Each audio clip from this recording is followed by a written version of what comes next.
Also, we could find that the flame that achieved the highest reduction of soot coming from the aromatic flames, so, I mean benzene and toluene.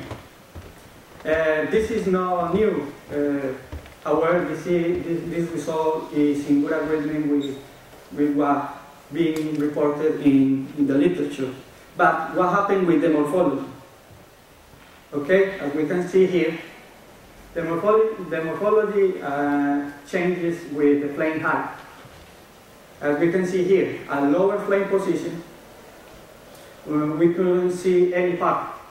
The only thing that we can see here is condensed material, cold tar, and composed of polyaromatic hydrocarbons. However, as the flame height increases, we start seeing some particles, but still they are irregular and they are covered by tar. This was observed for the aliphatic flame, in this case hexane. But when we do the same, using aromatic flame, the particles what we observe are very organized.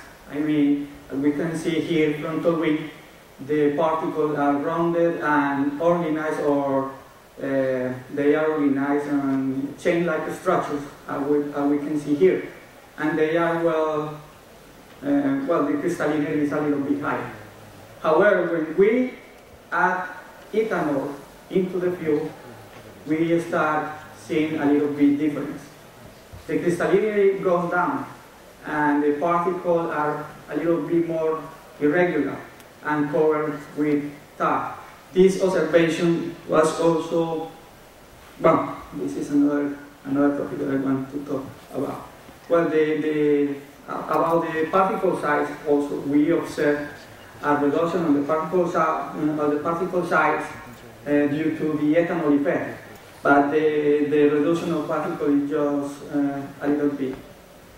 Well, from the TGA result, also we corroborate the presence of the tarry material. As we can see here in this curve, the black curve corresponds to the soot coming from the reference fuel. In this case, the reference fuel is benzene.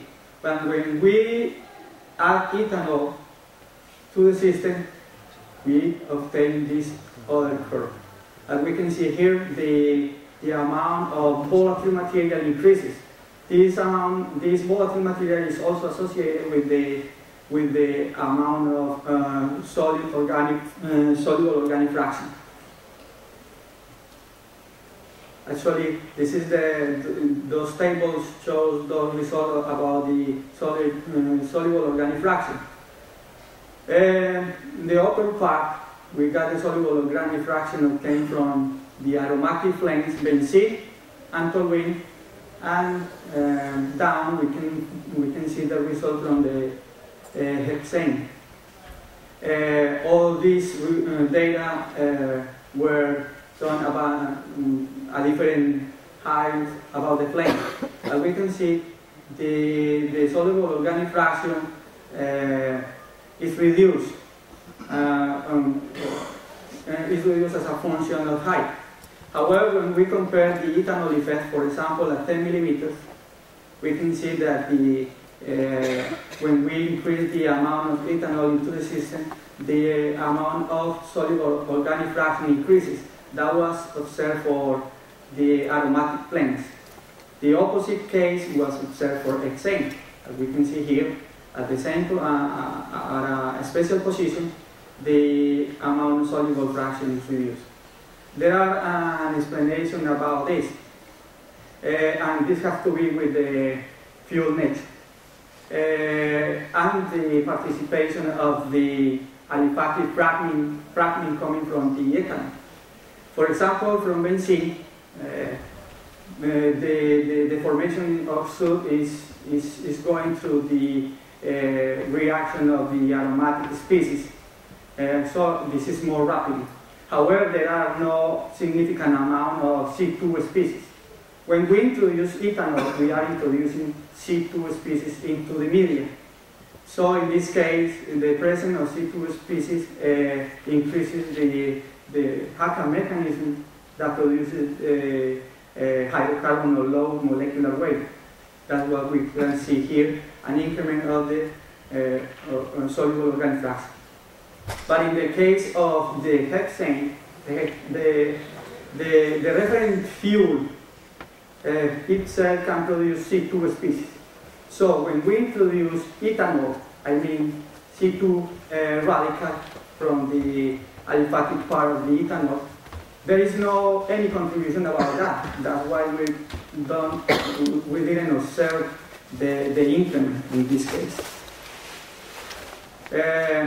Those results also were corroborated by elemental analysis. As we can see here, the effect of ethanol, because the hydrogen ratio, the hydrogen concentration into the fuel increases, so this ratio is going down.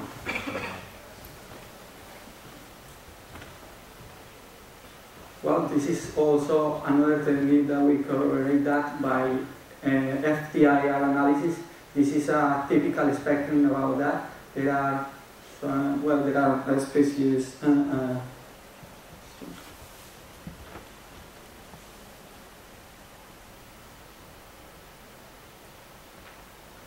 There are some signals characteristics of the soup.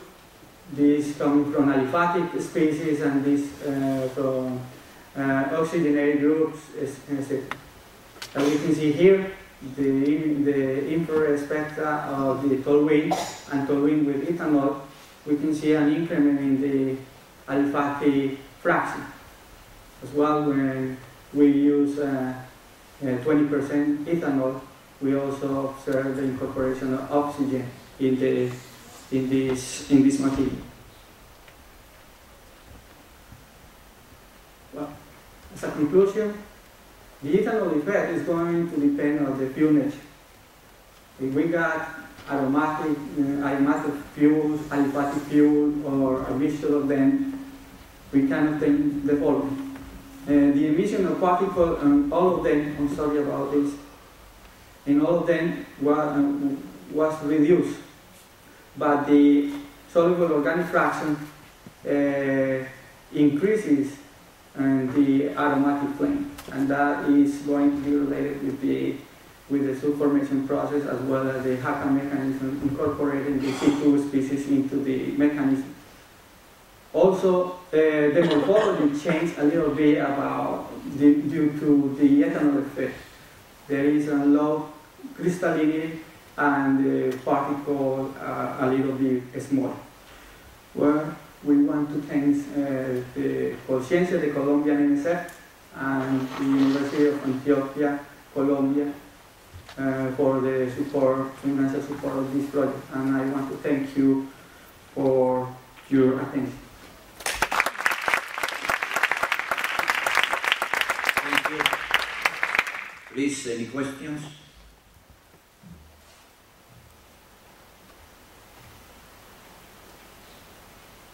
Not questions.